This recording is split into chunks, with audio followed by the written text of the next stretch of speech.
de langues, de cultures qui seront à l'honneur.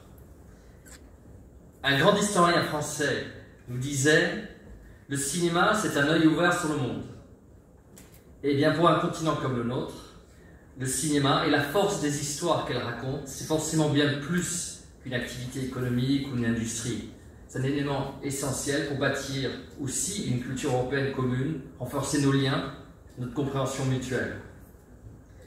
Et c'est pourquoi, justement, l'Union européenne, c'est pas que Erasmus qui sert bien sûr aussi à ça. Eh bien, on a aussi un programme qui est Europe créative, pour soutenir les secteurs de la culture, de l'audiovisuel. Il y a des projets prometteurs, développer, promouvoir la diversité, le patrimoine culturel, linguistique européen, et bien sûr, soutenir le secteur de la culture, de la création, pour sa compétitivité et son potentiel. Eh bien, c'est justement ce programme qui nous permet d'être ici aujourd'hui pour cette première édition. Donc, on vient de l'entendre, pendant toute une semaine, les cinéphiles de Nouakchott auront droit à de belles affiches en tout genre, avec des productions bulgares, grecques, espagnoles, françaises, allemandes ou encore ukrainiennes, comme ce premier film ce soir. Et bien sûr, la symbolique de ce premier film ce soir, ce film ukrainien, ne sera perdu pour aucun de vous dans ces temps difficiles. Plusieurs des films projetés ont été primés dans les plus grands festivals internationaux, à l'image du film de clôture, La Nuit du 12, qui a triomphé aux dernières Césars. Les jeunes et les enfants n'ont pas été oubliés non plus, avec des séances de cinéma qui leur sont dédiées.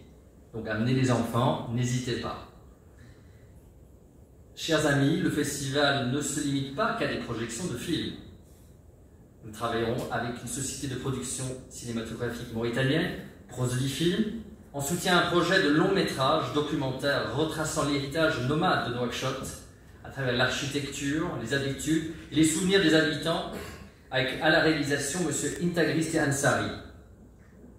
Il y aura des activités auprès des écoles et des lycées ici à Nouakchott pour montrer aux élèves que le cinéma est aussi un tremplin vers la connaissance et peut-être pour donner envie à des jeunes de se lancer dans l'aventure et faire naître des vocations.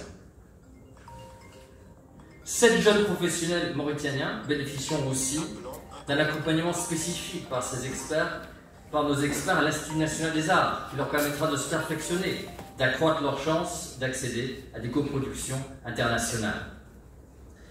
Et pour toutes ces activités, je suis ravi que nous ayons pu avoir l'accompagnement de 2 grands experts venus pour l'occasion à Nouakchott cette semaine, Madame Mefla, Monsieur Kref.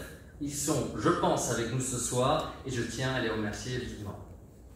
Voilà, donc un programme de cinéma, de pédagogie, de développement, de découverte de toutes sortes, qui sera certainement riche et qui nous fera certainement tous découvrir des coins et des cultures d'Europe qu'on ne connaissait peut-être pas, ou en tout cas moins bien.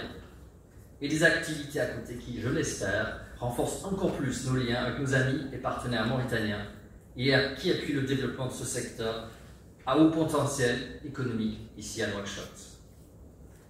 Avant de conclure, je voudrais vivement remercier l'Institut français de Mauritanie pour l'accueil et la projection de tous les films.